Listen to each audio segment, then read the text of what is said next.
Lionel, is that you? There, I think I got it.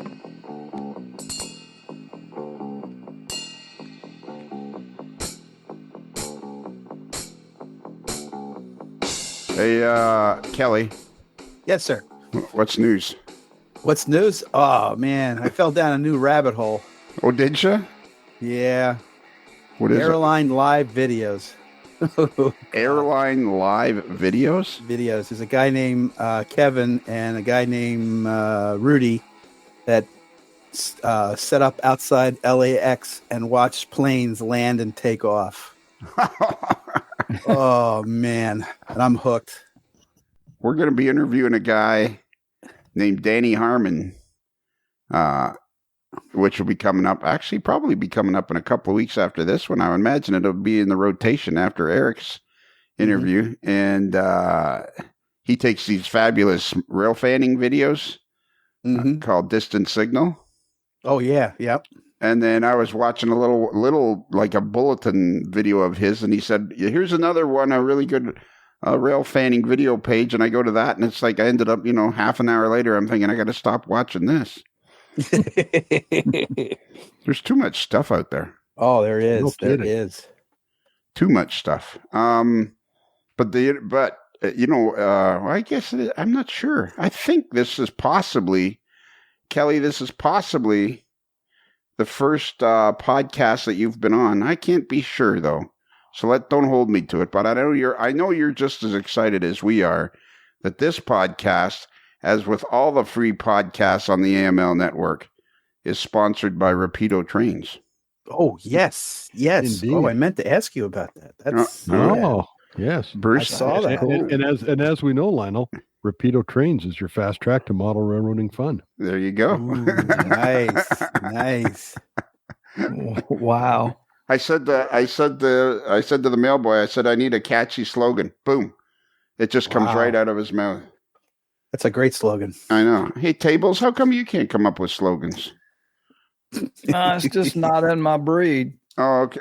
Not in your breed. Yeah. Sorry. Can I borrow your skid steer? You might need it. I know. All right. So go ahead. I say that might not be looking good, huh? No. We're talking tonight. We're actually recording this a couple of, it was a few, I guess it was like a couple of months ago, or a few 6-7 weeks ago, when Hurricane Nicole was tracking across. You know what I think it is, Scott? It's probably me. Yeah, I'm thinking it's you. I'm thinking it's you. I think hurricanes hate you or anybody you're associated with. I think you're exactly right. It's mostly people I'm associated with. Yeah. So. And that's why I have no friends. Because hurricanes hate you. Yeah, they do. Oh my goodness. I'll be up tomorrow to pick up your truck and trailer.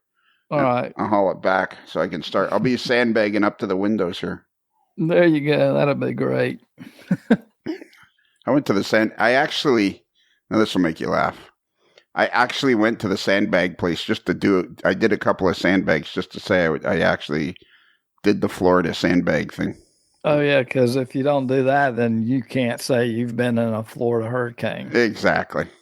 Yeah. So I went and got a couple of sandbags. You got to do it yourself. Yeah. Oh, you have to actually put the sand in the bag? Yeah. Yeah. I would just go buy play sand already in a bag.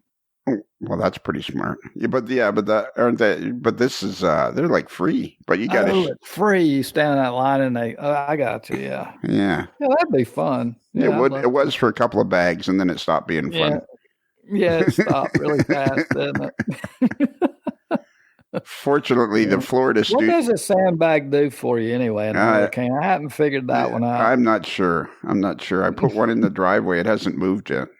Okay. I don't know. Is it like some kind of thing that when something happens to the sandbag, you know it's too late? Yeah, maybe that's it. Yeah. Okay. Yeah, but you know what? I can't believe I did this. So the subdivision that my house is in, it's like a golf community. There's like 1,200 homes here. And years ago, they had a tropical storm that kind of parked itself over. I'm halfway between Daytona Beach and Orlando. And they had a tropical storm that kind of parked itself over the area. And it flooded out the entrance to the community. And then it happened again just recently with Hurricane Ian. It flooded out the entrance. But after you go past the actual entrance to the community, you come in and you go down a little bit of a slope. And at that point, you're actually 10 feet below sea level.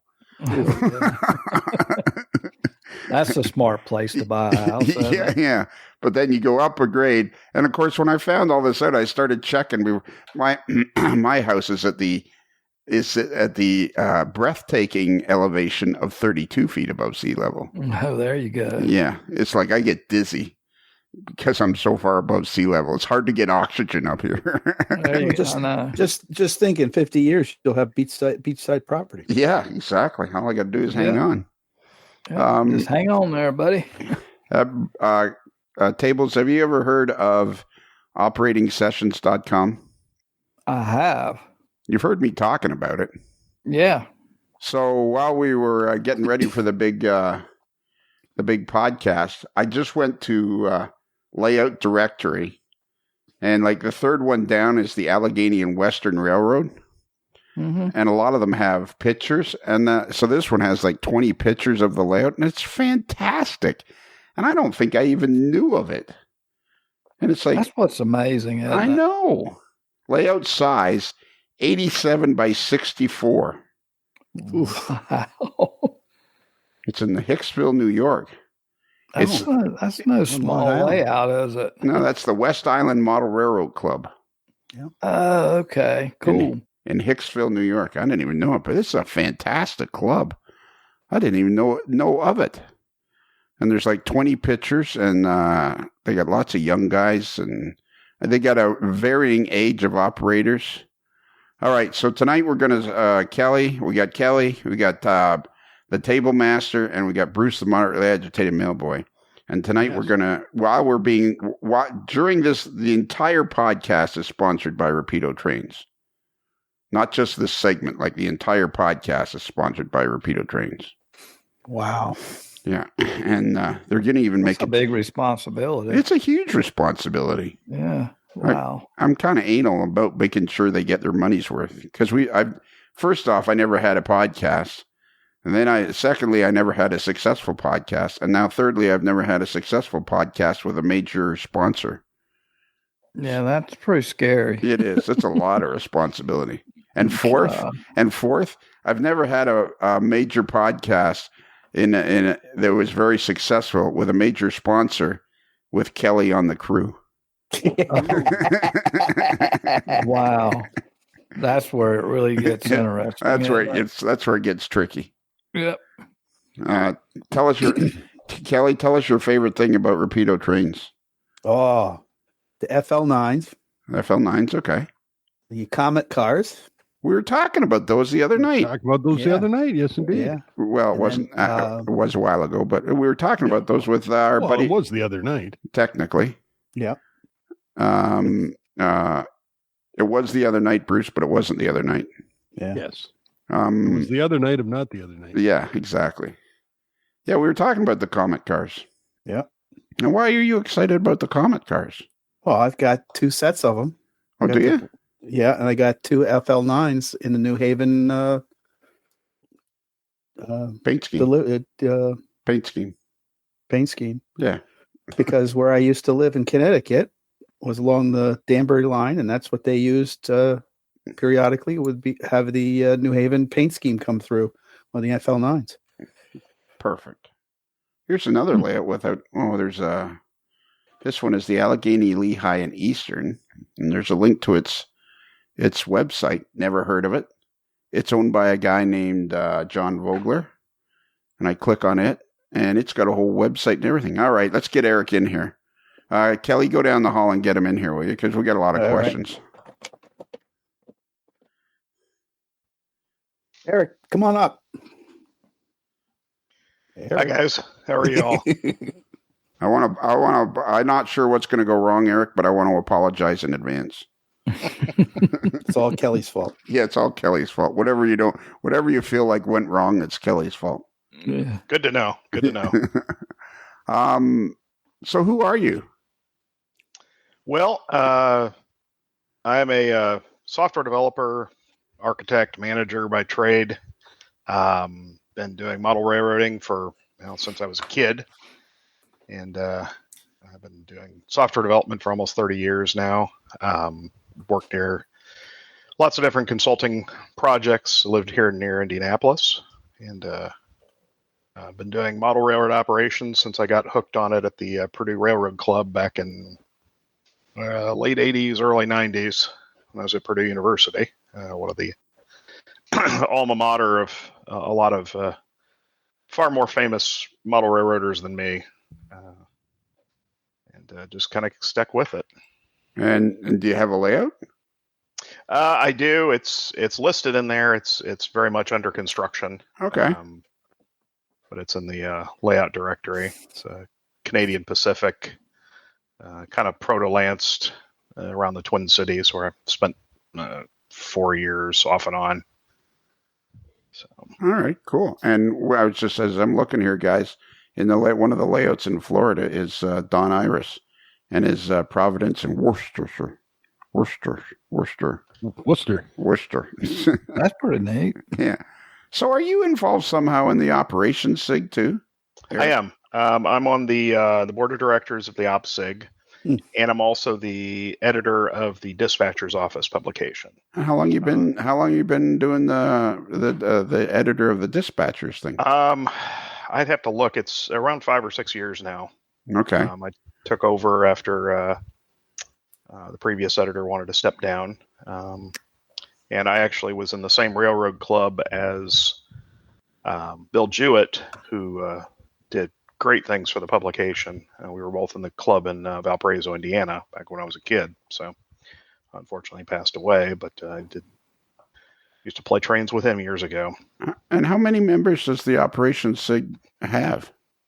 We're in the 1200s. So we're one of the larger NMRA SIGs.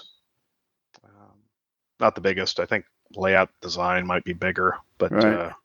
We're pretty respectable. It's a going. You're a member of that, aren't you, Bruce? I've been a member of the OpSig since about 1997-ish or so. 1977. 1997-ish. 1997, so 25 years. Yeah. It's easy to find online. All you got to do is go to opsig.org. OPSIG. Opsig.org. You know, what's the .org stand for, Eric? The .org used to be for nonprofit organizations, but I don't think they restrict it anymore. Oh, I thought it was just. It used to be. Back in the day, there was .com, which was commercial. .net was network providers, and .org was organizations. But that's all gone out the window a long time ago.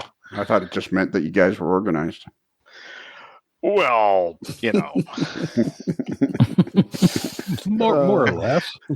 More or less. I mean, we get a magazine out every quarter, and that's true, and it's a great magazine. Yeah, it is. Definitely. People are generally happy with it, as long as I've got lots of people providing articles for it. So. And I'm assuming you have to be a member to have access to the what do you call it, magazine? Yeah, for OpSig, you can join either to get a print copy, which are $25 a year for 4 issues within the U.S. You can also get a digital subscription for $10 a year. Both print and digital will give you access to the entire back catalog of issues of the OpSig, all the way back to the very first issue over 30 years ago. One of those that Bruce probably got. So for $10 a year, you can have the entire catalog of everything we've ever done, which is a pretty good deal. It is. So $10 a year gives you, like, you're a member. You're a full member, plus you have access to everything. Yep. $10 a year. That's pretty darn reasonable. You can't beat it for $10 a year. Right. And having access to all the back issues, there is a ton and a ton more of great information on how to operate your railroad, various methods and techniques. Lots of great stuff that Stephen King had done over the years with timetable and train order operation, things like that. Just that right there is worth throwing up for $10 a year to get access to all that stuff. And if you want to try it, you can go out to opsig.org as a guest, a non-member, and we have all of the issues with the tables of contents listed out on the site, so you can kind of browse what we have all the way back to the very first issues. So how do you do it as a guest? Just go to opsig.org, right, and on the left-hand side, let me log out real quick, make sure I'm not telling you something wrong. Yeah, okay. If you look at the dispatcher's office, there's a link there called Issue Index. Yeah. And you can pick the year and go all the way back. Just click on the image to see the cover and the table of contents. Oh, okay. All right. When you get back to the real early ones, they just have we just have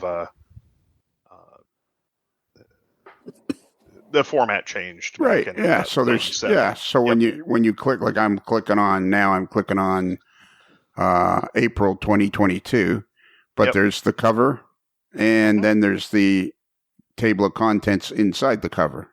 Correct. Oh, that's cool. So that gives you an opportunity. And then, of course, for $10 a year, why wouldn't you join anyways? Right. And then once you're a member, you can download either a low or high res copy of the in PDF format. No rights, no Zinio, no anybody else. You can just plain old PDF. Now, does that mean you could give it to your friend? Yeah. But maybe your friend will join the OPSIG then. Well, and that's no different than we here at the podcast. We have free shows on Monday, and every Tuesday we have shows that you join through Patreon, and it's either $5 or $10 a year, depending on whether or not you want to get swag and stuff. And technically, there's nothing stopping anybody from downloading the podcast and just giving it to somebody else, which actually happened once, and it was the person who listened to it didn't understand it, and somebody at Microtrains had an unpleasant experience. But technically, it's an honor system, and most people, 99% of the people, are honorable, so it works out quite well. Exactly. Did you say you're on the board of directors too? I'm on the board of directors. I'm on my second 3-year term. We have elections every year and rotate directors. So in a couple of years, I'll be off the board. But unless somebody decides they want to edit the magazine, I'll still be doing that. And I'm assuming you have a chairman of the board. Yeah, it's Rob Hinkle. Okay, who lives out in Pennsylvania. Yeah, because most boards have chairmen of the board. Yeah, isn't that right, Kelly? That's true. Yeah, we have president, vice president, and then there's five board members. So. Do you find that the core of the OPSIG is pretty active? Like, there's lots of people to help and stuff. I mean, there are lots of people who are, you can just look through the table of contents, at least in terms of the magazine. We do get a pretty good selection of articles from, a different set of people. It's not always, we do have, obviously, Steve King is still writing the Dispatcher Wire for us. Bob Hanna has his column about thoughts from the basement. Right. But otherwise, we do get a pretty good selection of articles from a mix of authors. It's not always the same people.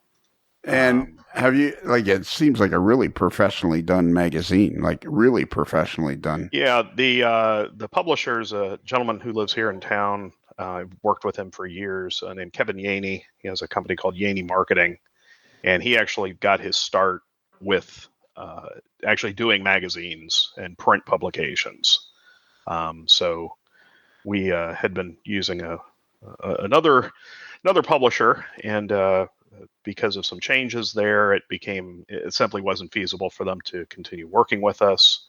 We switched to Kevin in, when was it? Looks like for the July 2020 issue and onwards. You can see there was a tweak to the design and so on, and that's when we've been with him ever since. So he and his folks do a great job for us. Yeah, it's incredibly professional looking. Yeah. I would highly recommend him if you've got a publication or something you want to do. He does a great job. So, I was going to ask you a question. Couldn't have been that good otherwise. This is Bruce. You got to ask a lot of questions here, buddy, because you know all about this. But it's kind of like it's one of those things we've stumbled on where we should have been talking to Eric long ago. But I mean, the operations SIG. I mean, we talked to Phil Manette years ago, but he doesn't like podcasts. Oh, he doesn't? No. He made that very plain to us when he was on the podcast. Okay. But our buddy Stephen Atwell has operated on Phil's layout, as has Uncle Dave and several other people. But it just seems like this is a very really active SIG. Like there's a lot. It's kind of like the more people that found, if we can help people sign up and join it, this is time well spent being involved with the operations SIG. Yeah, model railroad operations, the best way to say it is, right, model railroading is a niche hobby, right? It is not, it is not a huge, it's certainly, it's not dying by any stretch of the imagination. No. I mean, the products coming out now are far better than anything I bought years ago for roughly the same dollars. People are like, oh, it's so expensive. I'm like, yeah, but you need to think about inflation. I mean, a $50 Athearn Blue Box in the 90s costs more than a Scale Trains Operator Series engine. And I mean, clearly Scale Trains, blows the doors off of any Athearn Blue Box. I mean, anybody could tell you that. Right. Model railroad operations is a niche within the niche. Right. There are people who don't like operations. They like to run their trains in a circle, or they just want to run, and that's great. I mean, most people who have operational layouts have a way to flip a switch or put a piece of track in or do something, and they can turn them into open house mode where the train can just keep running, nonstop. When most operational layouts, when they are in operating session mode, they are generally operating point to point because that's how railroads work. So I think most layouts can do that, and they will go back and forth, because there is fun in just running the trains. I don't want to follow a timetable. I just want to run the trains with my kids or grandkids, as the case may be. So, when do you feel like you were first exposed to model railroad operations? It was when I was at Purdue. Okay. In the railroad club there, we would do operating sessions. I mean, we didn't, the layout at the time, there were places to stop. You would basically do 3 laps around it, and that was your trip. And they would, there'd be a dispatcher, you follow the instructions. There were a few places to set cars out. We had a blast. It was great fun. And I'm assuming this was like in the early 50s. I was at Purdue from 1988 to 93. And do they still have an active model railroad club there? Oh, absolutely. You can find them on Facebook. They're actually doing. Let me find their address here. Would it be? It's just facebook.com/Purdue Railroad Club. Yeah, I found it here. And they are actually running a fundraiser. You can get one of their club cars right now. Okay. So yeah, they're still active. They got moved out of their space that they've been in. Well, they were in the same space that I was in the, when I was there. And right. They moved them down the hall. The space was just, it's a dump. It's not good space. The new space is smaller, but it's clean. It's well lit. I've been in there. It's a nice room, and they've already started building a new layout there. So perfect. And do you know how much if you go to the Purdue model, if you go to Facebook and go to Purdue Railroad Club, just type in Purdue Railroad Club, the page comes up right away. And on October 27th, last year, they posted about, trust me. Oh, October 27th, a couple of weeks ago. Technically, it might have been last year. Just go with me on that. Sure. Just recently last year. I think this podcast will be. I think we are broadcasting this podcast on the first Monday in January of 2023. Okay, so last year then. Yeah. Well, and it's too late to get the club car because they're already running out at this point. Oh, really? But they do a car every year for fundraising purposes. Okay. So. And how many do you think they would have made? I don't know. I'd have to talk to my daughter's at school there right now. I don't know how many they. Okay. I don't know what an AccuRail run is. If it's 500. Sure. So it's an AccuRail car, and it's it's however many they make, and they sell them as they try to sell out, and so they make a number that's attainable and. Yep. Like, and they're almost there already at this point. Wow, so that's pretty cool. Quick. That's cool. And are you still a member? Oh no! It's a student club. Oh, it's strictly a student club. Yeah, it's strictly a student club. I mean, I'm pretty sure they have a faculty advisor. I follow it just because you were a member there. Yeah, right. I'm an alumni, and it introduced you to model railroad operations. Yep, exactly. So from once you left Purdue, what do you feel like the next step in your model railroad operations? What's the word I'm looking for? Evolvement. Career. Well, I did operating sessions at it would have been the Porter County Model Railroad Club in Valparaiso, Indiana, up near Chicago. There's a few guys I still know from there who do sessions in a number of places around Indiana. Where are you from originally? I'm from Valparaiso originally. And where's Valparaiso exactly? Valparaiso is up in the northwest corner of Indiana. Oh, Valparaiso. Yeah. Okay. It's about 50 miles from Chicago downtown. Okay. So you're a Chicago Bears fan? Sure. I just wanted to offer my condolences. They won once when I lived there. Yeah. I just wanted to offer my condolences. Oh, yeah. No, I find it sad when you're celebrating anniversaries of your last Super Bowl win. No, just don't do that. Yeah, if you think that's sad, try celebrating anniversaries of your last Stanley Cup win. That'll really put a tear in your eye.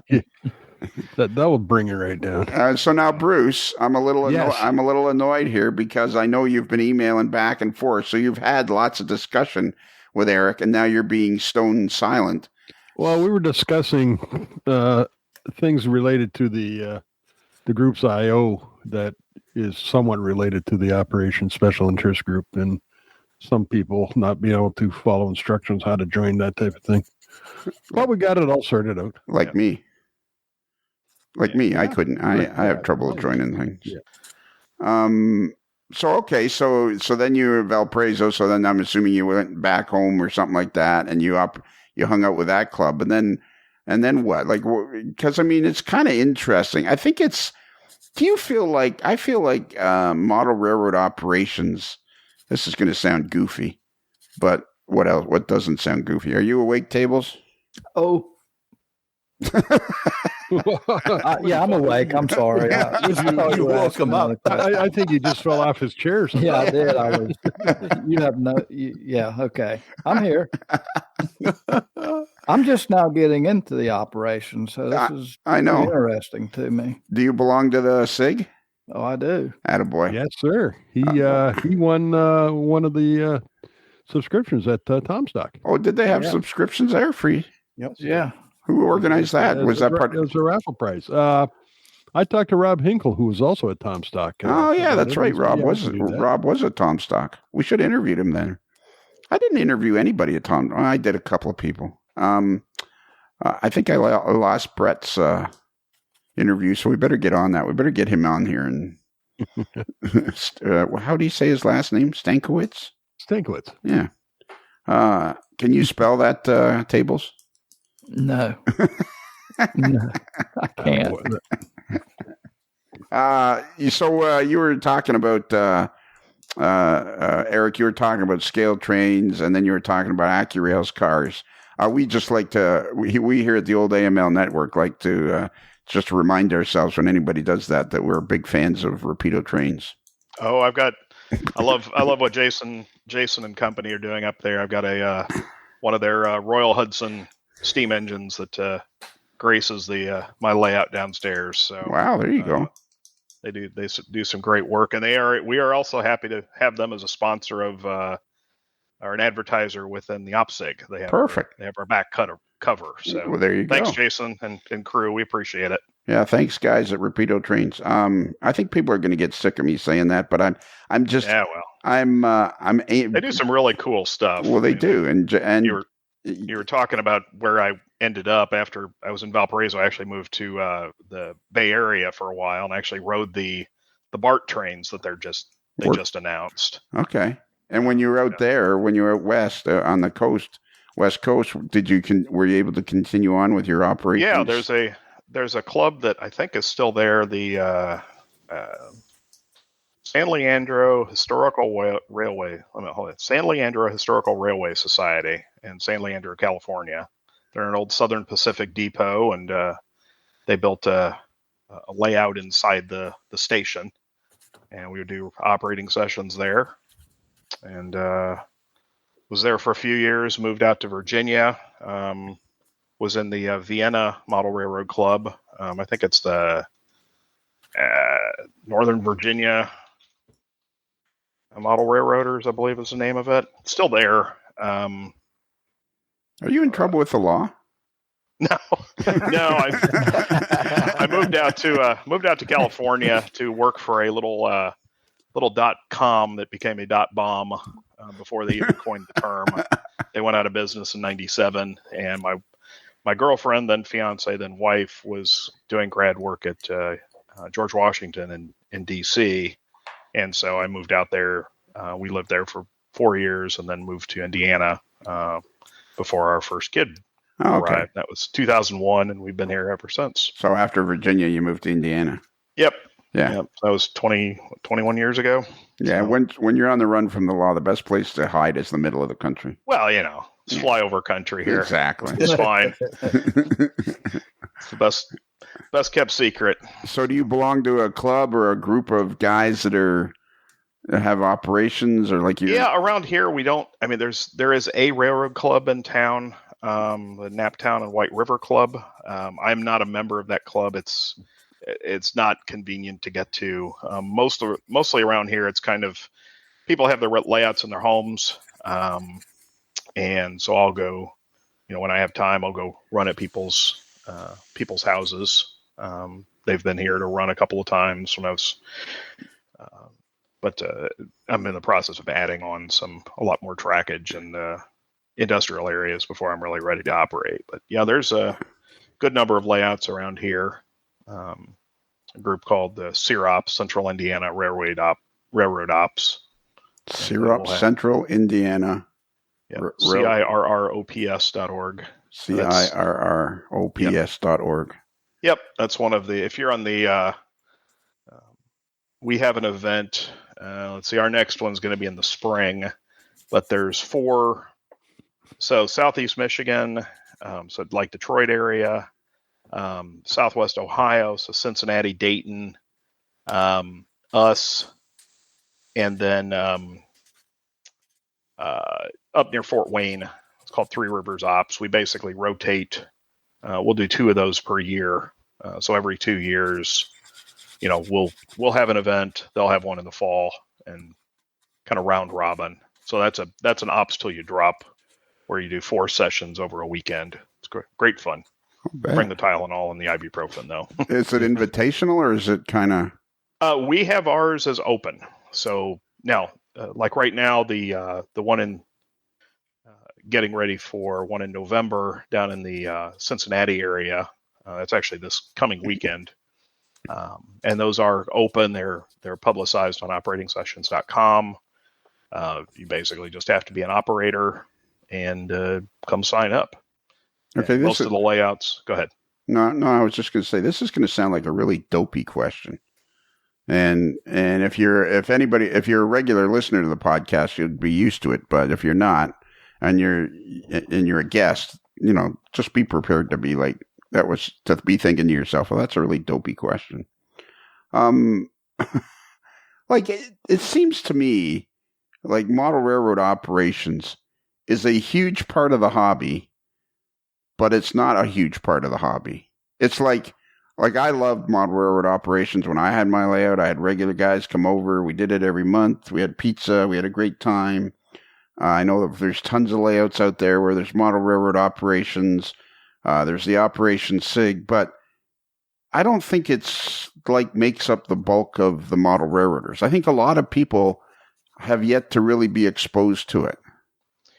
I would agree with you. It's personally, and again, this is where we've had.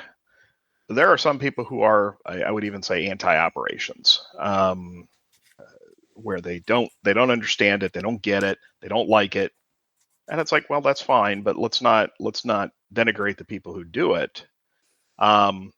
It's one of those things where I think, at least what somebody will put up a layout, on Facebook and one of the various groups, and it's just a loop.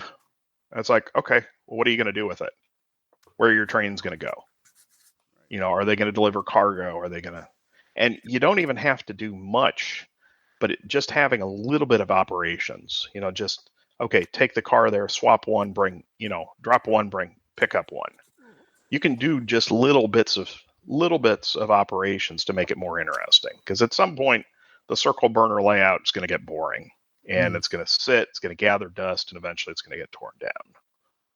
But if you've got a group of people, there's this whole, discussion about how, model railroading does tend to skew male, and it tends to skew older male. And there's this whole, I suppose you could call it an epidemic of adult males who don't have friends, right? You keep hearing that in the news all the time. Well, guess what? This is a way to have people over to do something social. Not to mention the fact that you need to keep your brain engaged, just like you need to go to the gym. Yeah, like I do that all the time. Snicker. The idea of that little bit of a puzzle, that little bit of a thought process to say, okay, I need to get those 3 cars off the track. I need to swap them with the 3 I've got, but there's only room for 2. How do I do that? That puzzle mentality. Now, some of them can be just brutally hard to do, but it kind of gets you both that social aspect, meeting with a regular group of people, and then keeping your brain engaged. People make fun of video games, but I'm like, you know what? There is proof that those can help keep your brain active as you get older. And so I think this hits a whole bunch of those issues all in one fell swoop. And so that's one of the things we promote is like, look, this, there's a lot of people building layouts in their basement that they never show off except maybe the once a year layout tour.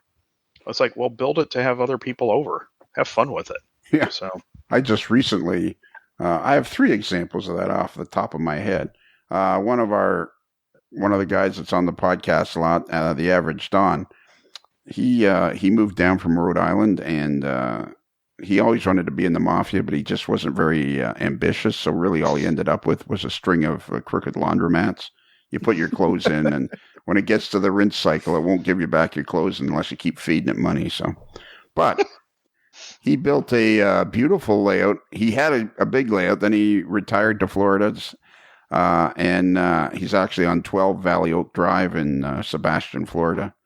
And his number is 562-334416. So just give him a call. Operators are standing by. But he has this great layout, double decked in a 12 by 20 shed. And I was there the last time I was there operating. I was operating in a space that maybe was 2 feet by 8 feet. And I had an absolute ball because he had it all laid out about how you had to, where you had to spot the cars and which cars had to be pulled out and blah, blah, blah. But I had, for an hour, I was just having a ball in this little tiny space. I mean, the railroad, it's important that the railroad runs well and everything, but I was just having a grand old time. And then, absolutely. And I was, another time I stopped here to see our buddy Scott, and we call him the table. He's the table master. He's also the aviation expert for the AML network. But Scott, you've got a great layout for operations. You just got to get going on it. I just got to get it going. Yeah. I'm working on it. You should have, it's going. It's just the operation part's not going. Yeah. But I bet you'd be surprised if you had some of your closer friends come over and operate on it, 3 or 4 guys. I think you'd be pretty pleased with the way it turned out.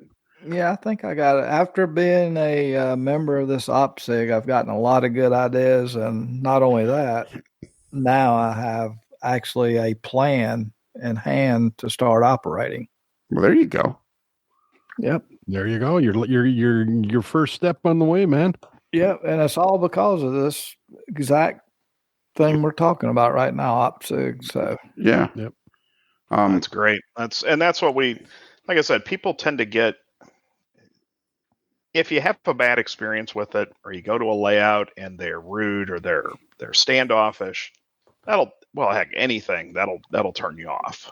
But I think at least around here, the layout owners are all willing to work with new operators. They're always looking for new operators, to come fill a session. They'll teach you how. There's easy ways to learn how to do this. And once you get into it, it's really not that hard. It's just it's like anything. There's new terminology. There's some simple rules to follow, but once you get over that, it's great fun.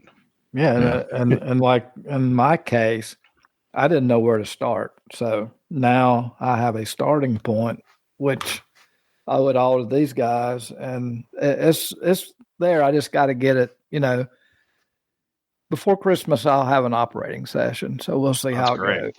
That's awesome. Great. Yep.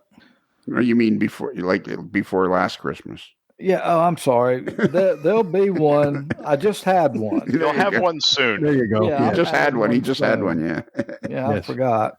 Yeah. Yeah. And Scott's a perfect example of a guy who's kind of finding out how much fun this is going to be. And it's going to be fun watching him as he proceeds along. Because like you say, you're looking at what I've seen of his layout and his modeling skill, and it runs flawlessly, and they're going to have a blast operating your layout, Scott. There's no doubt about it in my mind. Yeah, and that's the cool thing about it. I love model railroading, and just that's kept me going, building this layout. But now there's an actual purpose for this railroad. Exactly. And that makes it that much more fun. I mean, it adds double fun to what I already had. Yep. You had Seth Gardner come over to your place, didn't you, to help you? Yeah, he had ideas. I had Tom Komotsky. He came. He helped out a lot. Right. Yep. Yeah, and I would disagree with you. I don't think. First off, I do agree with you on this point. I think being active in model railroading is a healthy pursuit. Absolutely. I think it increases. I think it helps. It keeps you active in interacting with other people. It's just, I think model railroaders in general live longer because they always enjoy the challenge of whatever it is they're doing in the hobby. Yeah, that's why the NMRA have to get with their life membership. It kept living too long. There you go. There's a couple things I'm thinking of. I think back to my years gone by operating display layouts for clubs at shows and stuff like that, and everybody says, "Oh, operations is boring," blah blah blah. Anytime the one club I was with, we had an area on the layout that we could be switching, and if you looked around, there was always a crowd standing in front of our layout when we were doing switching there, versus over, two layouts away where the end track guy was just spinning this around and around and around and around and around and ad nauseum. So operations does have some appeal to people, whether it's, what's he doing there, or this is kind of interesting. It's a puzzle going on. And the other thing, trying to get people involved. I think back, Toronto 2003, the first time the Operations Roadshow appeared at an NMRA convention, and they went, I think, 17 years doing that. Oh yeah. And they introduced more people to timetable and train order operations specifically than any other group, I think. And I was involved in the Toronto and had the pleasure. You see people that come, oh, I'm not really sure. I don't think I want to do that. You stick a throttle in their hand, and in the end of 3 hours, these guys are happy, and they just can't get enough of it. And I know they were back again in St. Louis in the 2022, and with an N scale layout. Well, nobody operates N scale layouts. Well, they did have an operating layout there, and from what I hear, everybody had a blast learning how to run that layout. So I think we get the information or something. Anybody doing a terrain show, if you've got some place on your layout that you can do some switching or something, you'll be surprised the number of people are going to stop by and talk to you. And you know what you do when you get in there? You hand them a throttle and walk them through a switching problem. Then they're hooked. Around here, there is I believe they're out of Dayton. There's a modular HO club that sets up at the, like Great Train Show and so on. And they always offer the ability for people to come, while they've got the circle burn trains going around that everybody wants to watch. But in the meantime, you can come, actually operate a train, do some switching and so on while the other trains are running by, as just another option for something to do. And as you said, they've always got people. Well, what's he doing? Well, he's actually simulating operations. He's dropping cars off, picking cars up, and. Yeah, well, what do you mean he's doing? Can you explain this to me more? Better, you grab this and we'll walk you through it. Yep. Yeah. Exactly. Yeah. And the thing now, Ed Olszewski, with his group in New York, they have that little switching layout they take out to shows and that type of thing, and they let kids operate. Anybody operate on this little switching layout. So, and that's. So to me, some of the clubs are missing that because they have the mindset, I've got my monster model loopy thing here and going, and that's it. But I think they're missing the fun. The railway sipping and switching guys, they've got to figure it out, and the Fremo guys certainly they've got to figure out that big layouts can be a lot of fun to operate. But get the people interested. Even if you build a purpose-built little switching layout to demonstrate to the public, go ahead and do it. You'll be surprised how many people are going to watch and want more information on it. I think just a small switching layout for yourself. I think nowadays that too is much more because you got people to share. You can share it with people through the internet. Yep. Kelly, you guys are into switching there at the Medford Railroad Club, the HO Scale Rogue Valley Model Railroad Club. Correct. Yeah. Is that what it's called? Yep. Really? Yeah, close. move your microphone a little closer to your mouth. How's that? Is that better? Yeah, there you go. You move the mic or wake up. Yeah. It's we do once a month. They do an operating session, and sometimes twice a month, depending on how active everybody is. But it's fun. I mean, we started out with a dispatcher, and then he retired, and it got to the point where nobody wanted to dispatch. They'd rather run trains and switch. And so now we have like Mother May I. One of the guys acts as dispatcher, and he says, yeah, you can go to a certain siding and pull in and wait for another train to come by and blah, blah, blah. But everybody has fun when they do it. And we start at 10 o'clock in the morning, and the last person usually finishing up is about 4 o'clock. So it's almost 6 hours of fun. It adds a ton of enthusiasm. I keep thinking about we were talking to Chris Wayman there a few weeks ago, and I mean, he was just so excited about having operations on his layout. It was like you almost had to take the layout away from him because he was getting too excited. It's okay. Step away from the layout. Step away from the layout. It's okay. And the other thing is that if people are really into it, they start to challenge themselves to see if they can switch an area with the least amount of moves and have trains ready for train picking up cars or dropping off cars and being challenged. And that's the neat part. There's a lot of fantastic. That's where a lot of the old issues of model railroad, quite often they had a switching puzzle in there somewhere, and the answer later to that issue or next month, they think I've got those saved somewhere all over the place, and I love doing those kinds of puzzles and figuring out, well, why did they do that when they could have done this? And but it's All right, Eric, let's cut to the chase here, buddy. You've heard, people been telling you. You heard people been telling you. The podcast wants to talk to you.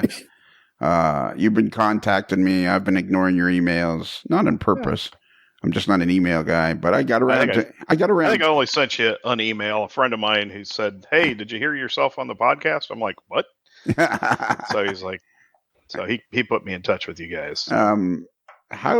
When did you start this operating-sessions.com? So, as I said, we have this regional event here.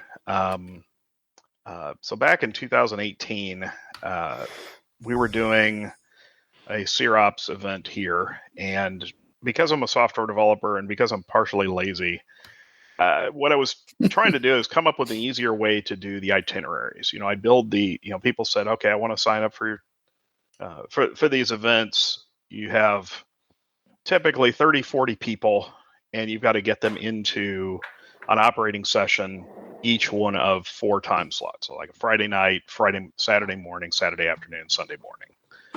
Well, that's a lot of paperwork. And so what I did is I built this just a reasonably simple thing that would let me put, a little database that I could put the records in. And if you brought up a web page, it would say, okay, here's your itinerary. It'd show the address, give you a little map to the person's home, nothing fancy.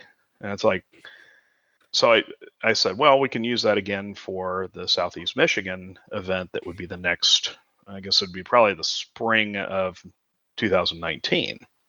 Well, somewhere along the line, it occurred to me, I'm like, wait a minute, I'm doing these little one-off websites for individual events.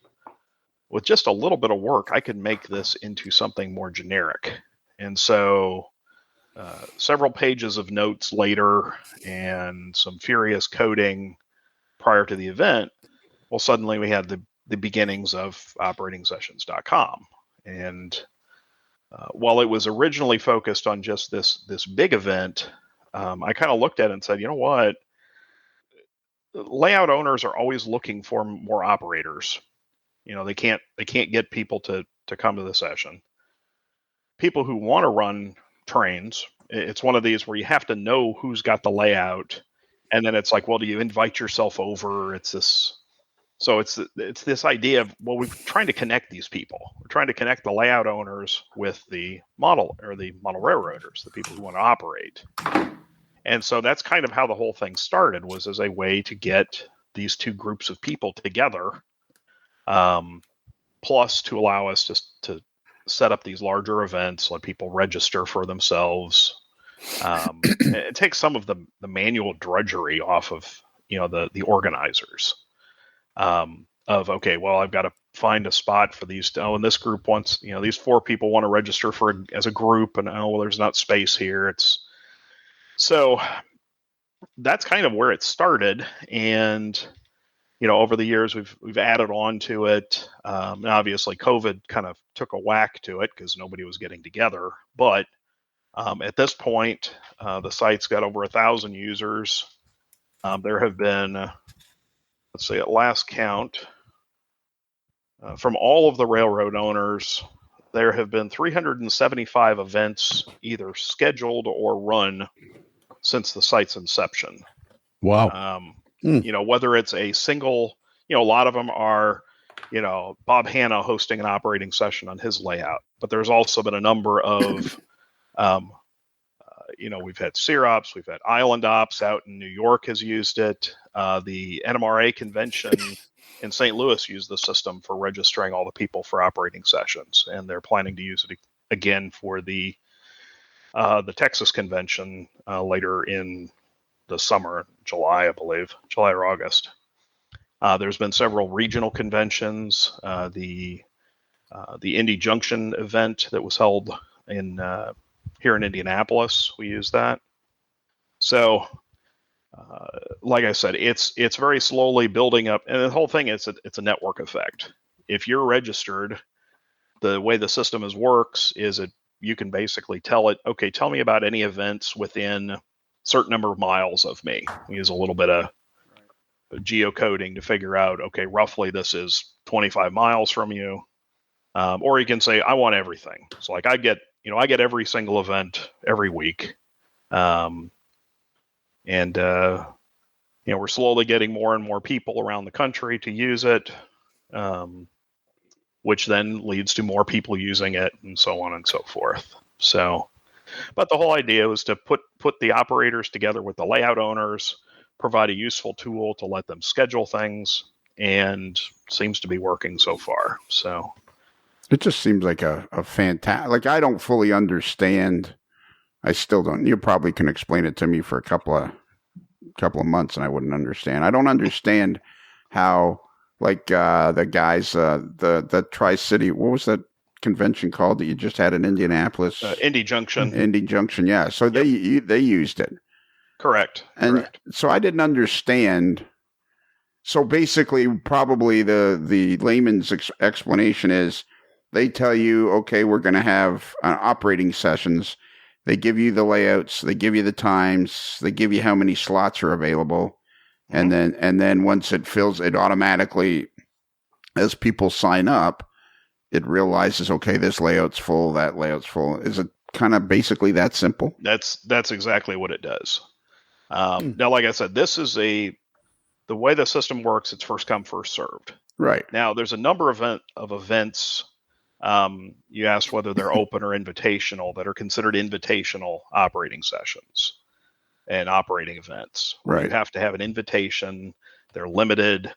And typically in that case, you submit these are the layouts I'd like to go to, but you're not guaranteed that you'll get to go to any of them. Right. Whereas and that's a number of, there was just at an event in Kansas City that worked that way. It works perfectly well. That's how they choose to do it. They've been doing it for years. Yeah, what do they call the Kansas City one? Prairie Rail. Yeah, I've been banned from that for life, I think. Oh dear, were you naughty? Yeah, about like 23 years ago, and I don't even know what I did, but I know that I've pretty much been banned for life from that. Well, and again, there's pluses and minuses to that type of event. There's another one that's called ProRail that is highly exclusive. I don't even know what you have to do to get to an invite to that. But the goal of this system right now is to get more people hosting open sessions for operators to attend. Yeah, which is unbelievably admirable. It's a huge hats off to you to have created this thing. And I think I think we first stumbled onto it, Bruce, a couple of years ago somehow. I don't remember how. We were interviewing somebody and they mentioned operations, the operatingsessions.com, and that's how I was exposed. Or did you know about it before I did? Myself off mute will work better. I've been coughing and hacking, sorry. No, we were talking to the fellow who runs NERPM, or one of those, because he has organizes a bunch of operating sessions over in Pennsylvania, New York, New England area. And he mentioned operatingsessions.com to us. Oh, okay. Yeah. And then you and I were kind of like, I remember being blown away by the thing. I'm looking here at the Swoop sponsored by NMRA Division 7 MCR. It was last November and it ran for 3 days. And so you open it up and then there's these layouts. And I guess basically this one is just first come, first serve. And if you want to do it, then you open it up. And then so I don't see how you actually sign up for the thing. Right. Well, there's a couple of steps. First of all, everybody has to register. Right. You create your profile within the system. Right. And there's right now it asks for your address. There's also some stuff for medical information. We've actually, I'm also a part-time paramedic, and I've actually had to take care of patients during operating sessions. So we added that in as a safety thing. Some people put it in, some people don't. But once you've got a profile, then you'll get a notification if you're signed up to say, hey, there's an event coming up. Okay. For instance, CEROPS 2023 is going to be in late March. And so that publicity will start going probably in January or February. Once we've got the matrix built of, okay, here are the sessions. And we just say, okay, registration opens at this date. And you basically, if you're looking at the Swoops one, you basically can pick one operating session per time slot, right? You can't pick. And so you just say, I want this one, I want this one, I want this one, and then you submit it and you're done. Right. Right now, obviously this one is over, but yeah, it's an example. So and then what happens? Is it up to you to slot the people in, or does the computer do it automatically? The system does it. Because you've gone in and you've picked the sessions you want to go to. Right. You click submit. It says, okay, Lionel is now has a registration for these sessions. The layout owners can log in and see their roster of people who are attending. A lot of times they'll email you in advance saying, hey, if you want to pick your job, I have these yard jobs open, or I have a main line. And you'll get a notification saying, here's a reminder, here's your itinerary, here's all the addresses, along with a link to a Google map so you can bring them up on your phone and do navigation. Right. And back in the day, we would have printed out map books, okay, here's where everybody lives. I'm like, that's a thing of the past now. It's so much simpler now. But what if, okay, I pick a particular layout. I picked the Santa Fe in Southern California, owned by Richard Stern, and that one's already full. Well, you wouldn't have been able to pick it then. Oh, okay. So then once it's full, it's off the list. Yep. It basically will say this one's full. It basically disables it. I think there's an indicator in red saying this is full. So you just have to pick something else. We've got on my, nearly infinitely long enhancements list. There is the idea of a wait list, being able to change your registration after the fact. But there's also something to be said. Look, here's what's available. If something cancels, then we may send it out, or we may simply leave it open for other people to take. So there's always a little bit of a balancing act there.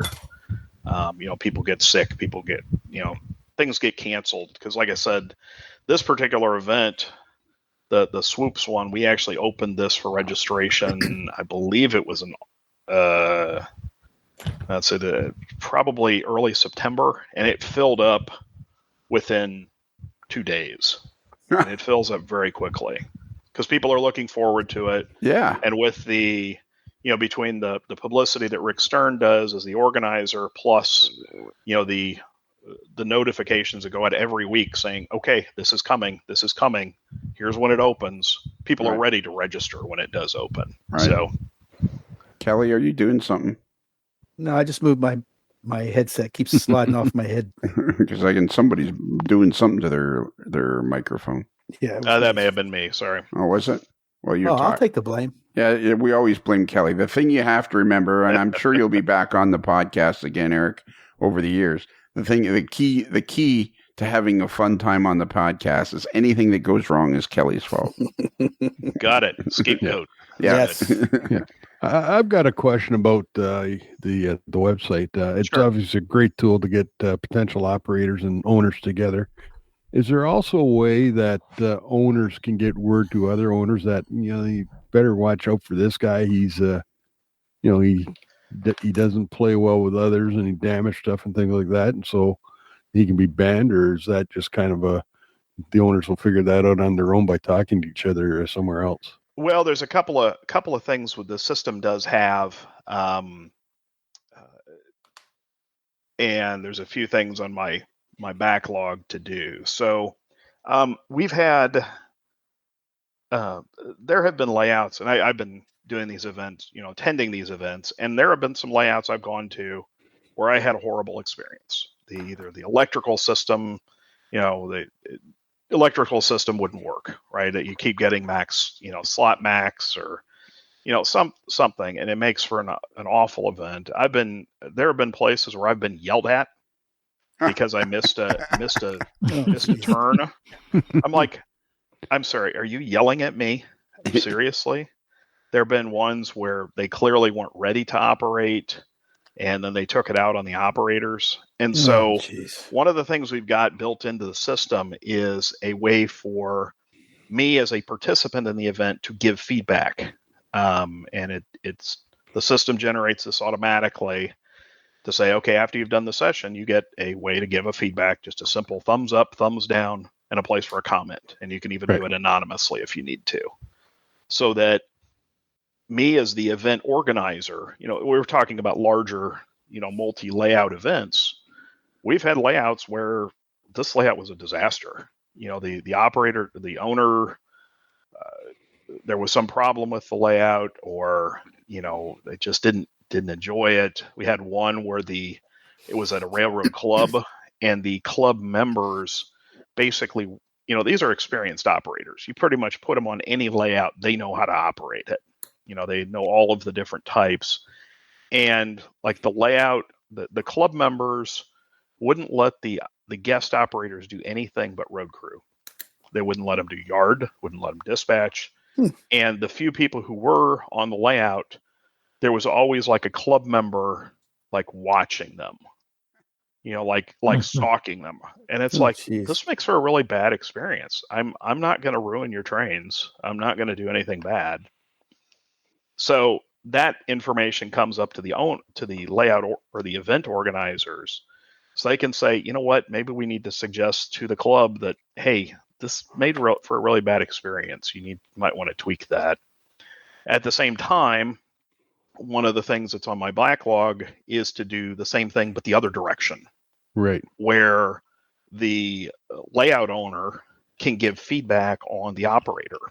And we've actually, one of the other things on my backlog is a blacklist. We have a operator here in town who has basically gotten himself banned from most of the layouts because of his attitude towards the owners. Oh, man. He's highly opinionated. He's rude to them. He criticizes what they've done. I'm like, you know what? You don't get to play anymore. And we actually had to exclude him from one of the regional events because nobody would let him operate.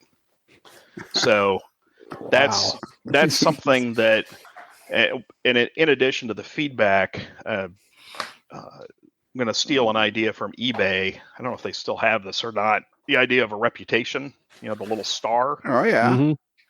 The idea that, okay, well, I've operated, and we have we already have this data. I know how many people have operated on every layout since the beginning of the system. And so the idea is that you could build up a reputation of saying, the operator gave you a thumbs up, or you've participated in this many sessions. Because the idea is, okay, I'm inviting you into my home sort of sight unseen. And there could be a risk there, which is why we do ask for name, address. We ask for enough personal information to keep the trolls out. Right. But the idea is you may have a layout owner who's not willing to take anybody who hasn't operated on at least, let's say, 10 sessions or 12 sessions or something. Yeah. And so, as I said, one of the things I'm planning to do is essentially give people a, experience points or a rating or a star, saying, okay, well, Bruce has operated he's done 8 sessions since 2019, or, well, this person hasn't done any, or they've got 2, or, oh, well, this person's a railroad owner and they've done operating sessions. So it kind of gives if we get to the point of being more selective of who gets to come, that at least lets you vet the operator before you let them in the house. Yeah, and I guess the other thing that does as well, once that's in place, that allows an owner, or if they want to, set up sessions particularly targeted at those who don't have a lot of experience. Yeah, that's what I was going to say. You can say, oh, hey, listen, I'm comfortable operating my layout.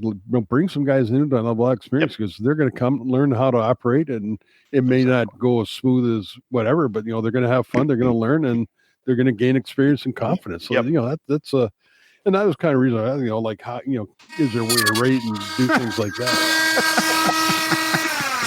That's got to be table. Oh, yeah. That's got to be working on a model. Tables, did you find Tables, did you find out what you were looking for before? I did. Yeah. I did. What was it, a saw? No. He was opening drawers. He was opening drawers and shuffling stuff around. That's very rude of me. No, hey, Scott, down at the bottom there, next to where your camera is, there's a little mute button. Yeah, I know. Can't blame it on me. Hold on. Whoa. Real podcasting. Whoa. That's exactly the whole point.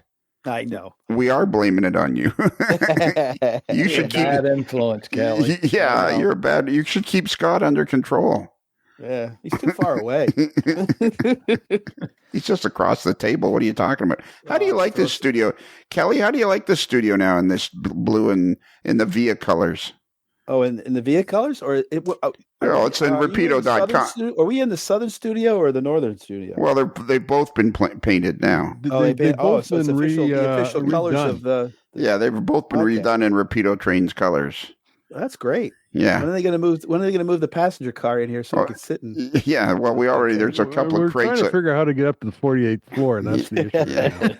That's the problem. Yeah, Yeah. we're gonna get. We thought we'd just get Scott with a skid steer to carry him up the stairs.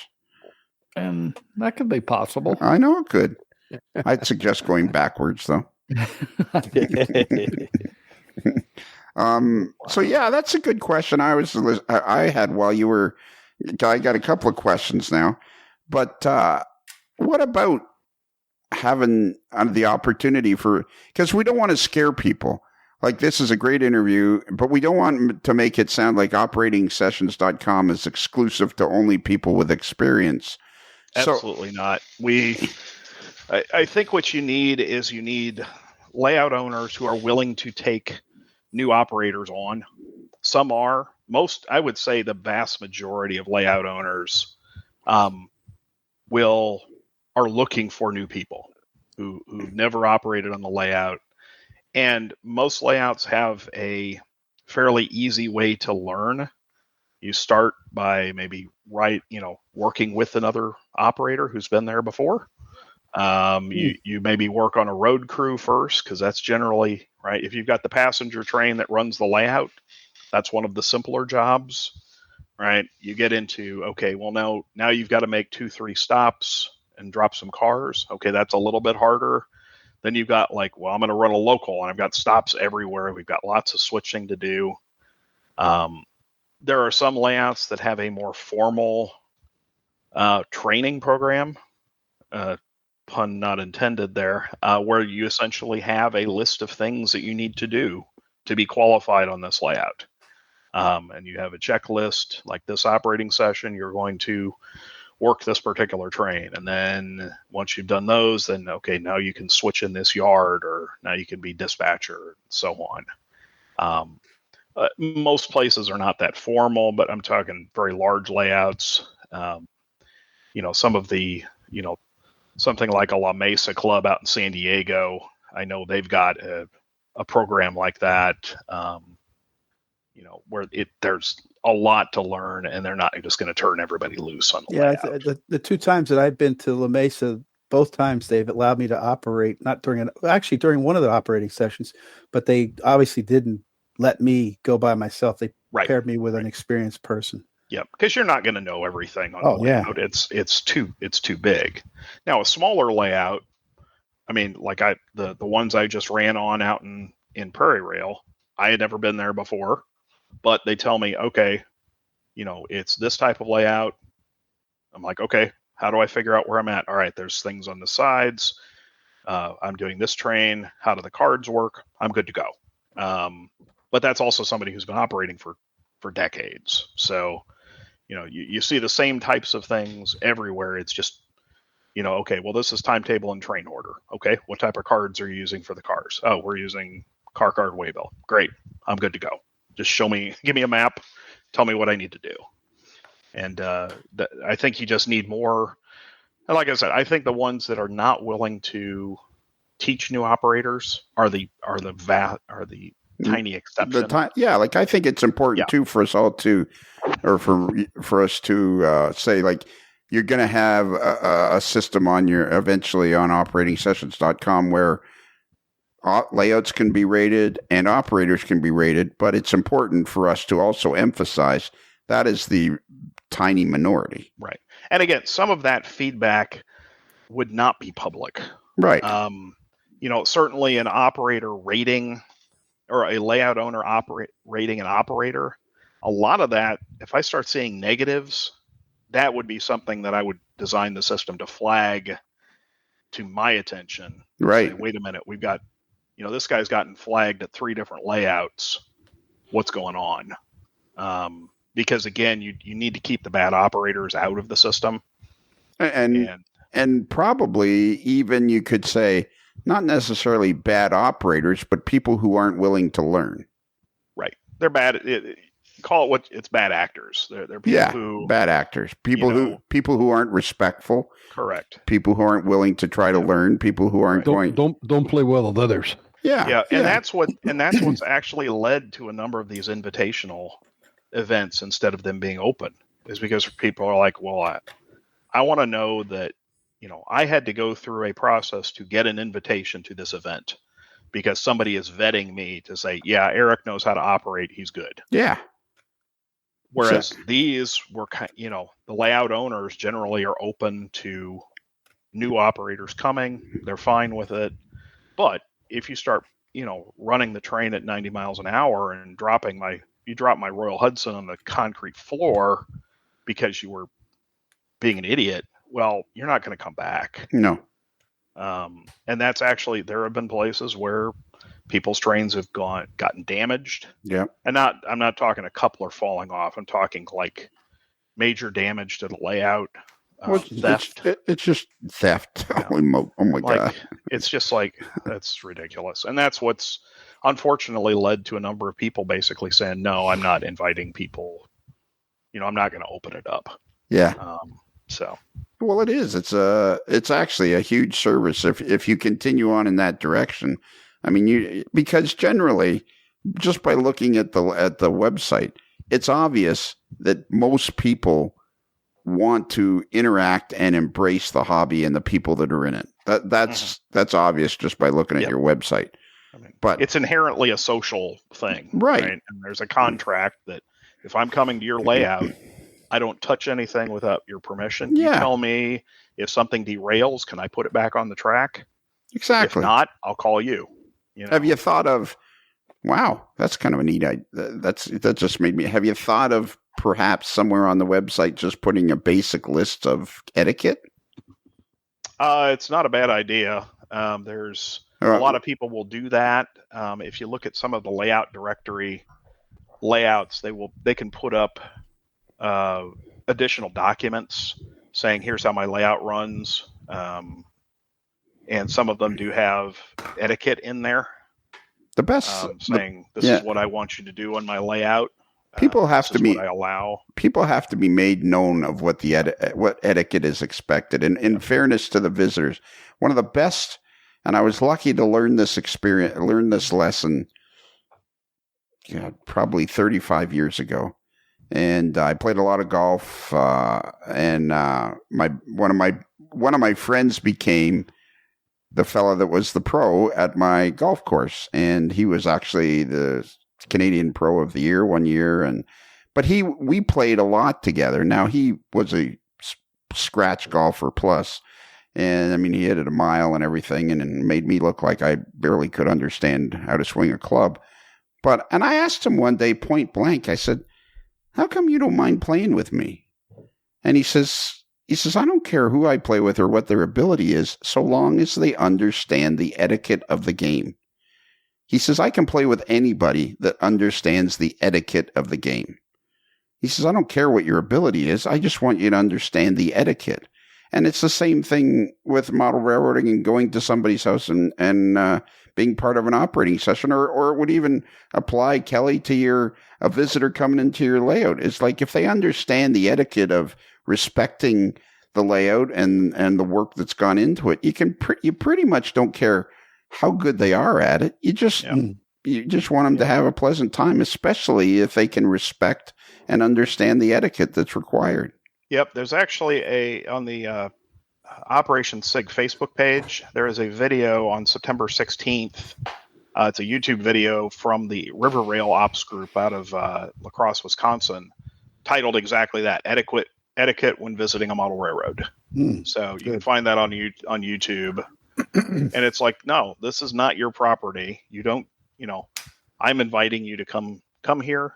Here are my rules. If you don't like the rules, get out. It's my house. Yeah. It's my railroad. And the thing is, most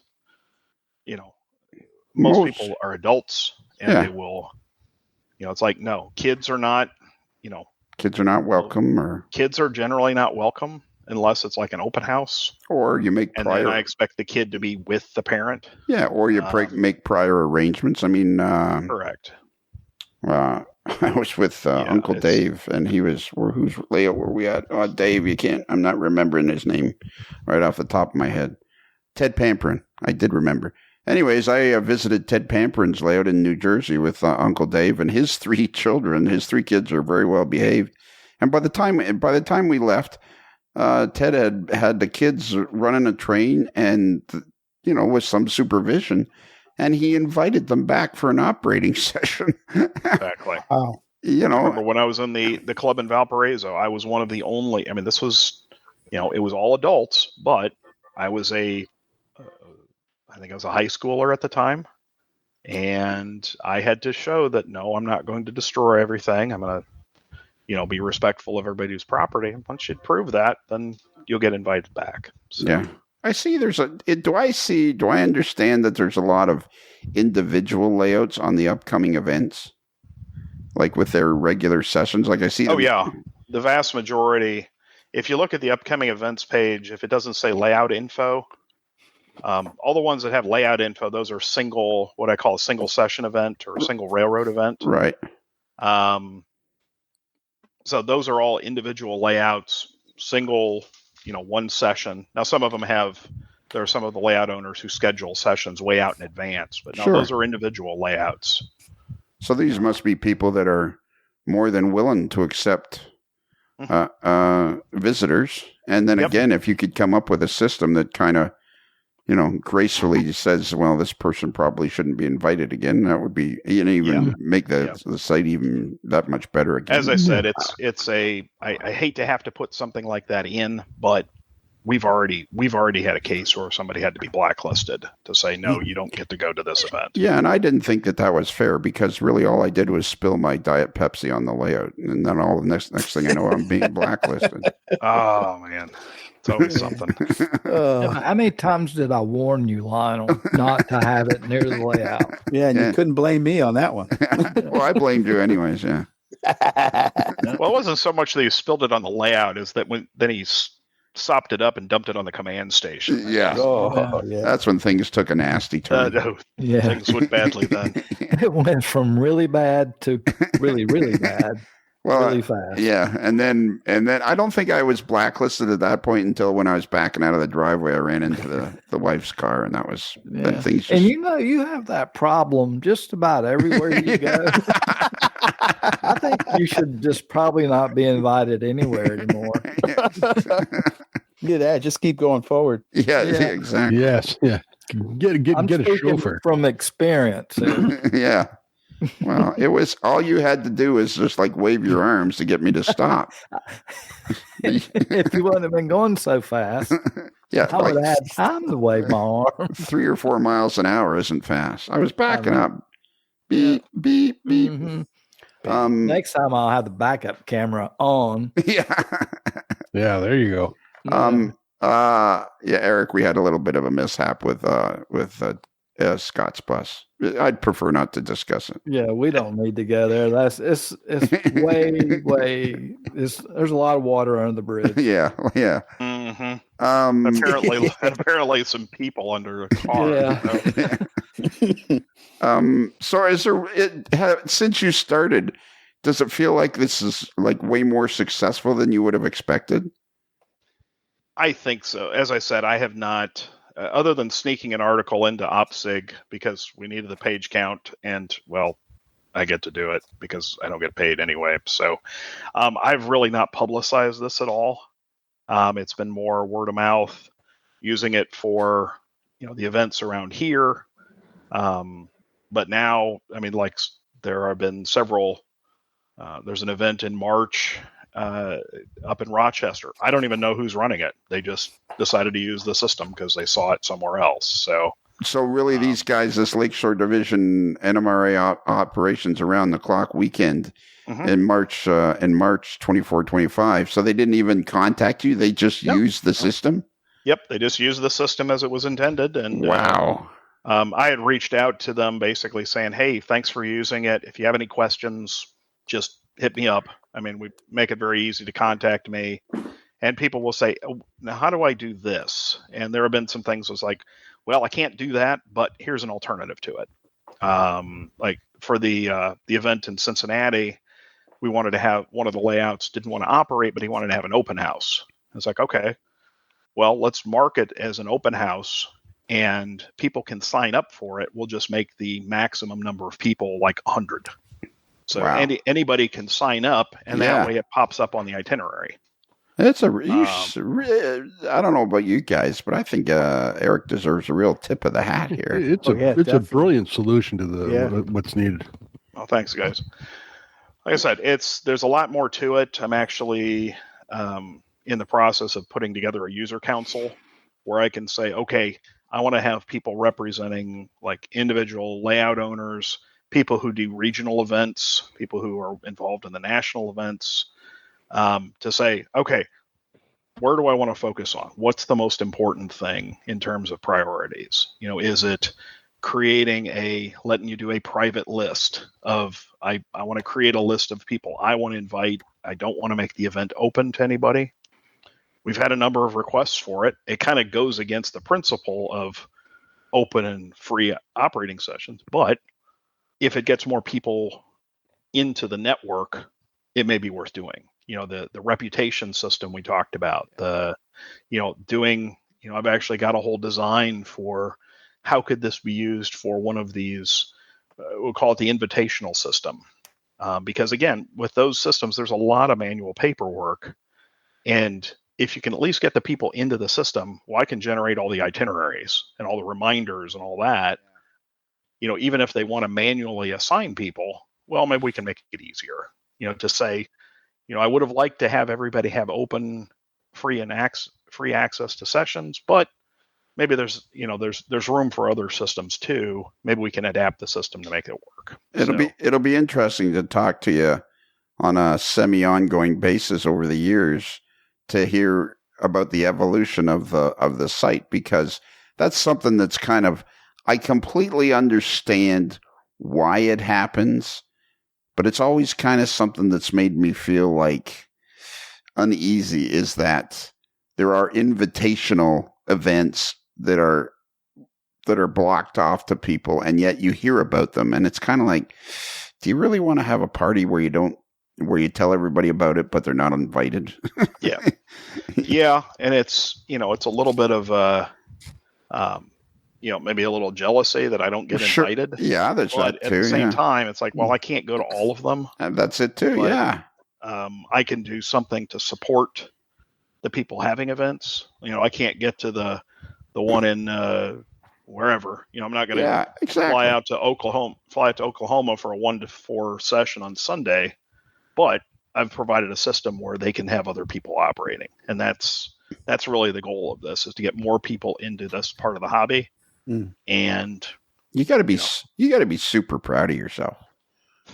Well, I think you should. I mean, it's always nice when we hit a milestone of we've got over 1,000 users or hundreds of events, and as I said, the COVID pandemic kind of, basically the system went dead for months to a year before people started having events again. But now that it's back, it's coming to life. Yep. So it's good to see. Well, it's good to see everybody using it, and we just got to get some more people hosting events. Well, I don't know what it's worth, but me personally, I think what you've done for the hobby is just a magnificent thing, and you should be highly commended for it. Yeah, definitely. I agree. Definitely. We'll have discussion.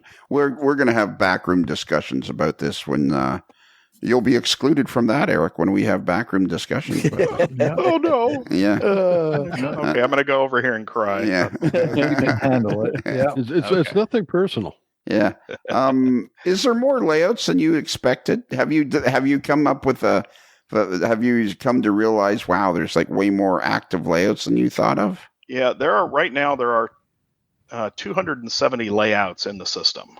Wow. Now, of them, the vast majority are not doing sessions. However, or they're not doing sessions like every week or every month, but the fact that people are using this to publicize their layouts, using as you're talking about some of the people putting up all the photos. I mean, I'm just flipping through some of these. I mean, these are, we don't limit how many photos people can put up. Well, I know that's the thing I've been looking at, and the thing that I find incredibly annoying is that one of the problems we have with the podcast is there's just way too many interesting people to talk to, and while you're sanding that, Scott, just be careful not to push too hard. I'm not doing anything. Oh, okay, all right. I'm sorry. This time. But yeah, that's what I find to Not be. me.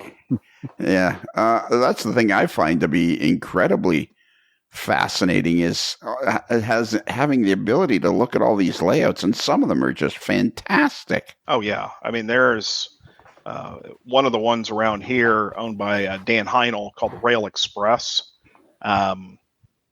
If you take a look at he's actually has I think probably the unique distinction of having had his layout in 3 different national conventions in 3 different cities, because he's moved his layout I think it was in Atlanta, and then moved to, I don't remember, and then he moved up here to Indy. There was a 3rd location in there, and he's here in town. Just an amazingly, it's just a massive layout. There's a picture of the, 2,700 square feet. I mean, it's just huge. That's amazing. Yeah. So he's here in town. He's done an amazing job with his. There's, people have put up so many photos. I mean, it's great. Now, there's some that don't have any photos yet, but as I said, we let, the people who've put up photos, they figured out how to use the system and, share photos of their layouts. And, for people looking for, okay, well, I want to see HO scale, or I just want to see, narrow gauge and so on. There's, the filters in the layout directory will let you do that. Yeah, I know. I've had at least one person say, hey, I saw your layout in operatingsessions.com and I'm coming in town. Can I come visit it? I'm like, why do you want to see my layout? It's like, well, I saw you're there. I'm like, okay, sure, come on by.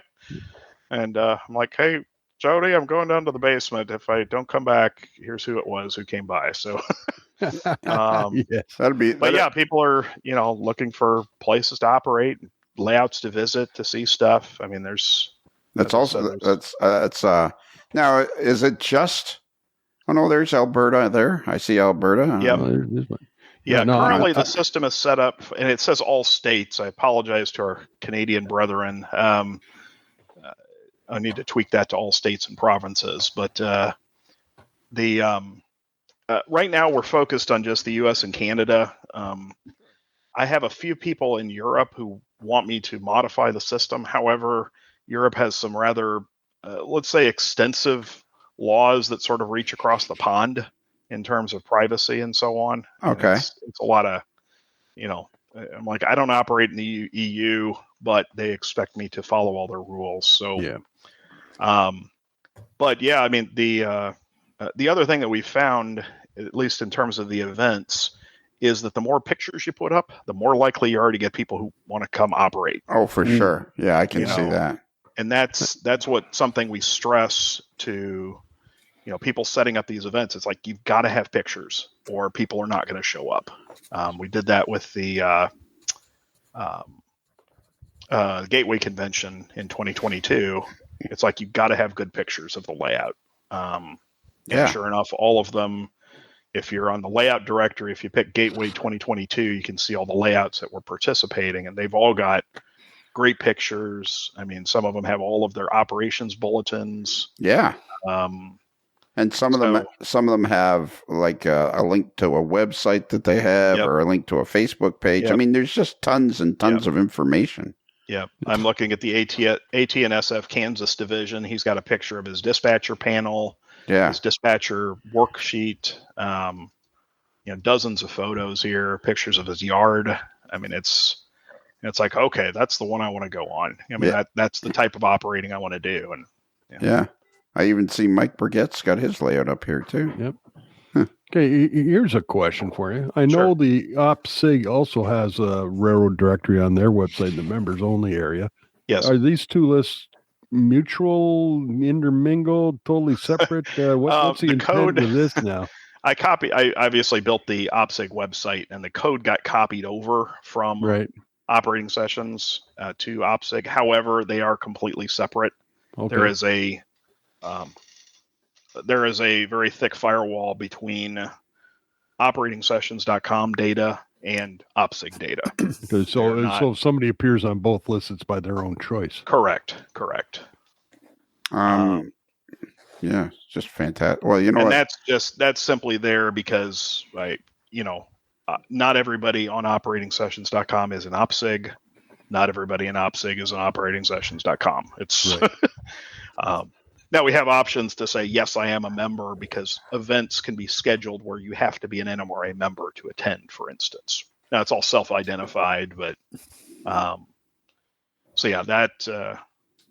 it's identical code, but it's separate data sets.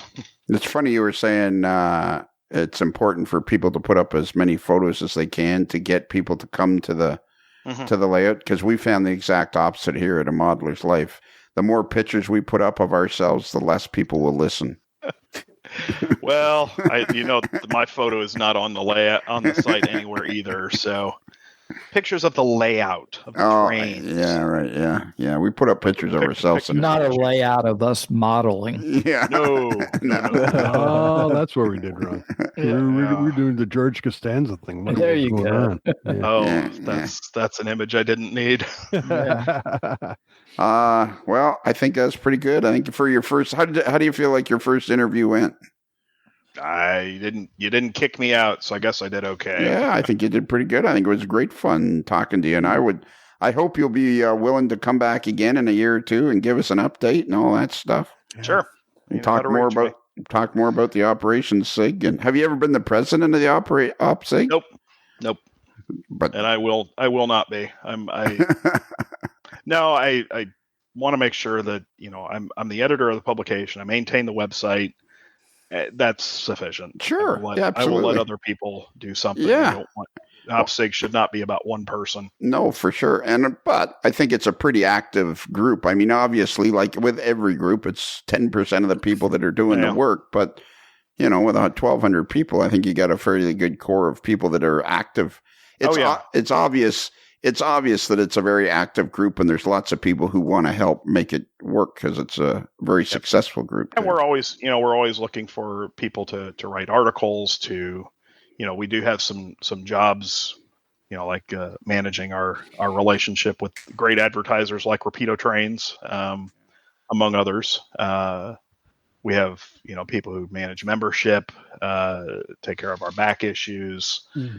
I could use somebody to help with some of the marketing on Facebook and so on, but that's and you got that great book on operations, which is really the compendium, which is still available for sale. Yep. We have one. Yeah, if you go to the OpSig page, it's under the About the Operations SIG page. It's called the Compendium of Model Railroad Operations. It was the second book that OpSig did. It's still available for sale. It's $39.95 for members, $49.95 for non-members. That's well worth the money, right? Whereabouts? If you look under the About the Operations SIG section, beside Operations Compendium, there's a PDF. Oh yeah, okay, there you go. Yep. Yeah. And you can buy. Is it like a digital download kind of thing? No, it's actually a physical book. I mean, we actually don't have a digital copy of it, but it's a thick. It's a hefty book. 310 pages, great. Yeah. Color. It's a great book. Yeah. Well, you got yours at Tomstock, did you not? Scott? Yeah. Mm-hmm. You got it at Tomstock? Yep. We'll typically bring AirCab product there. Yeah. I know we'll have them. Time out. The next national in Texas. OpSig normally has a booth in the SIG room, and we'll bring those. We'll bring back issues of the OpSig magazine, the dispatcher's office. So, but if you want one before that, the ordering instructions are there. So somebody brought you, Scott. Somebody brought you a copy of the operations book. He had heard us talking about it on the podcast. Yeah. Who brought it? Rob had two or three copies of the Rob and he Hinkle. brought several copies. Well, why didn't nobody tell me anything? That's because the way I was stealing stickers, it was at the same exact time. When you were stealing stickers, you weren't stealing them; they were theirs for you. You just happened to take more than your share. More than you thought I needed. Yeah, more than one man would need. Why wouldn't anybody tell me that Rob had extra copies of this book? Why did nobody tell me anything? Can we? It was just like they didn't pick you up for dinner, and I know, left you on the bus asleep. And can we come up with a different kind of set of rules? Clipboard? Yeah, or no, some sort of etiquette for future AML events where I don't get left out. Yeah. I'll figure this out. Yeah, would you somebody figure this out, would you? Yeah, we'll get it all taken good care of. All right.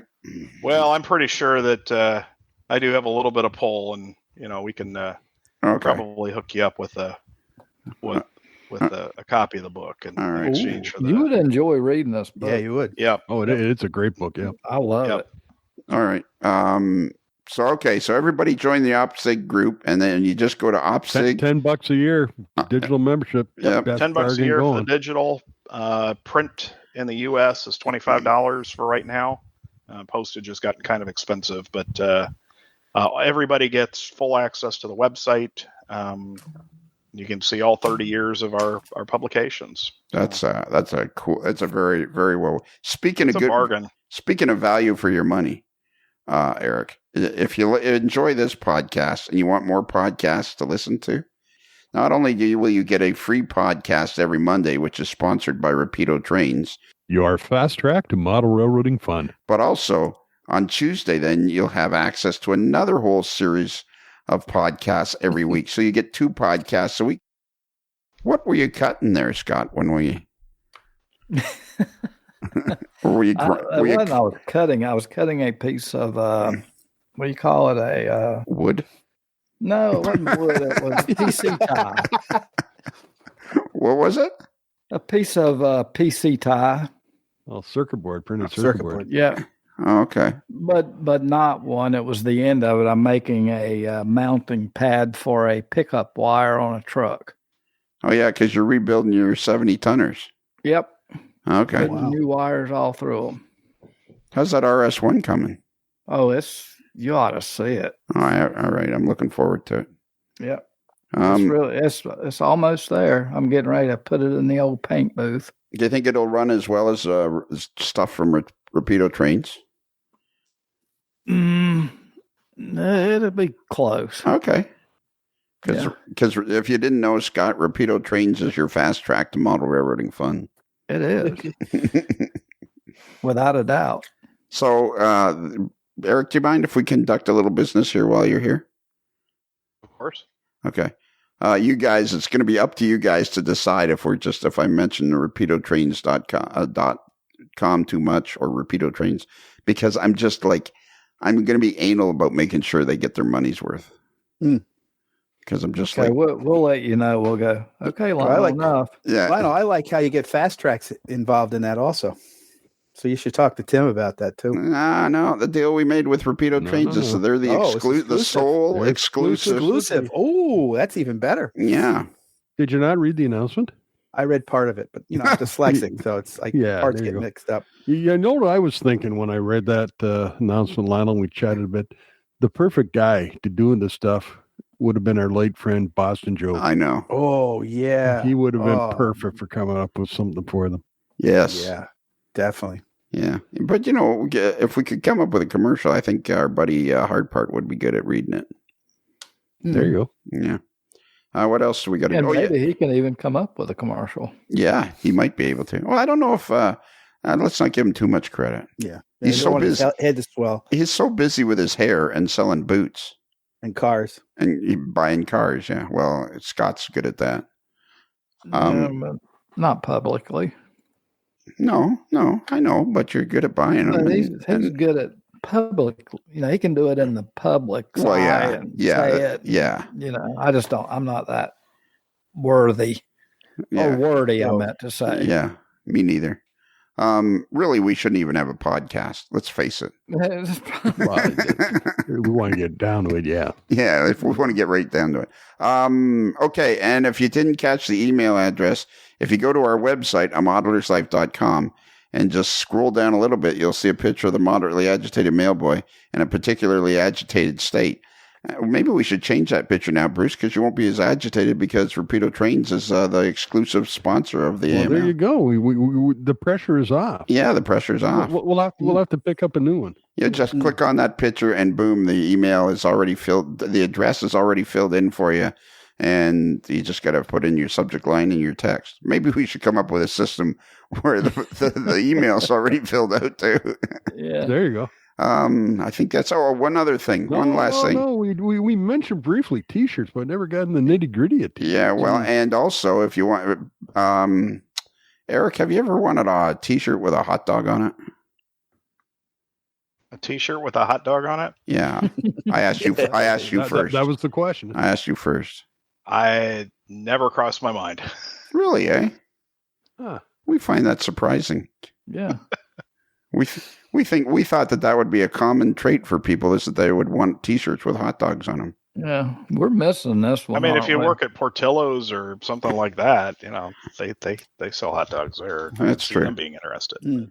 Well, anyways, Eric, if you ever do have the desire to have a T-shirt with a hot dog on it, if you go to Midwest Model Railroad, and their URL is midwestmodelrr.com, they're in Independence, Missouri, which is They had a great store. I was just there. Oh, were you? Yep. Oh. They had an open house for the Prairie Rail.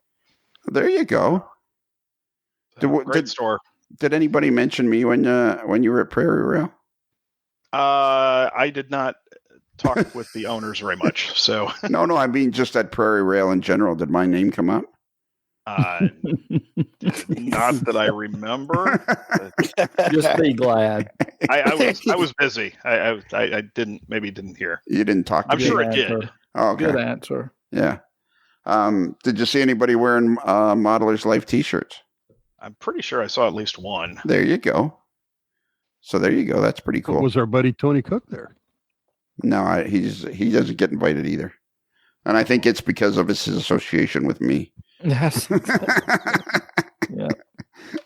So that might be the last time you ever get to go to, Eric. Oh well, it's fun while it lasted.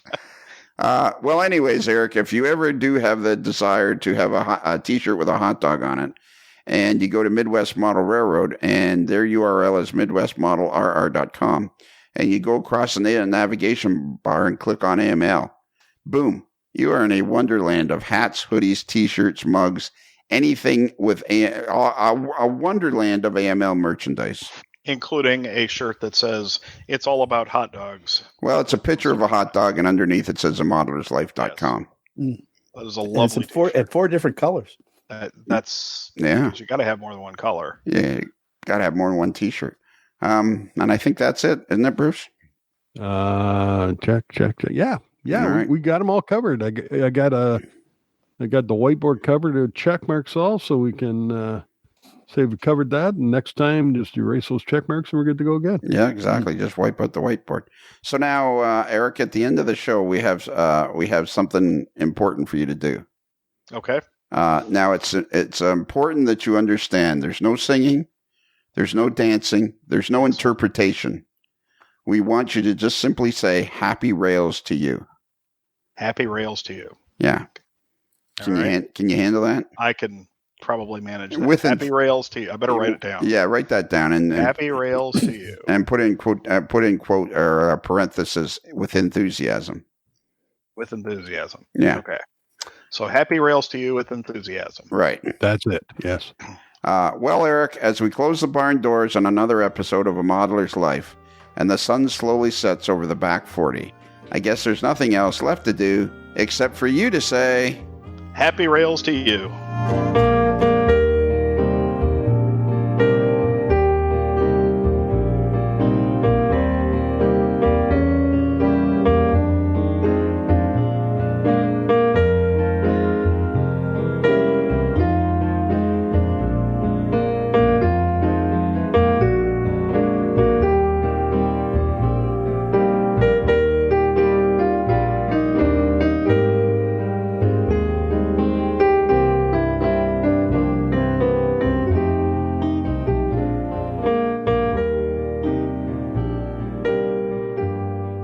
While in Busted Knuckle, guests of a Modeler's Life podcast stay at the Casa del Sol Motor Court and Inn, where late night dancing at the Rumba Room is a magical event to be experienced.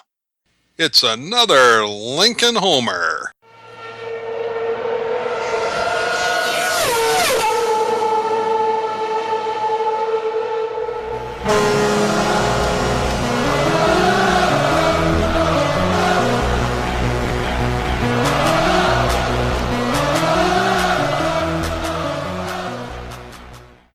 That was perfect.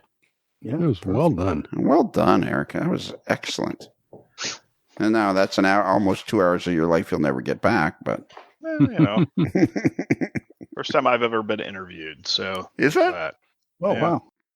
Well, you've been interviewed now on the best model railroad podcast there ever was or ever will be.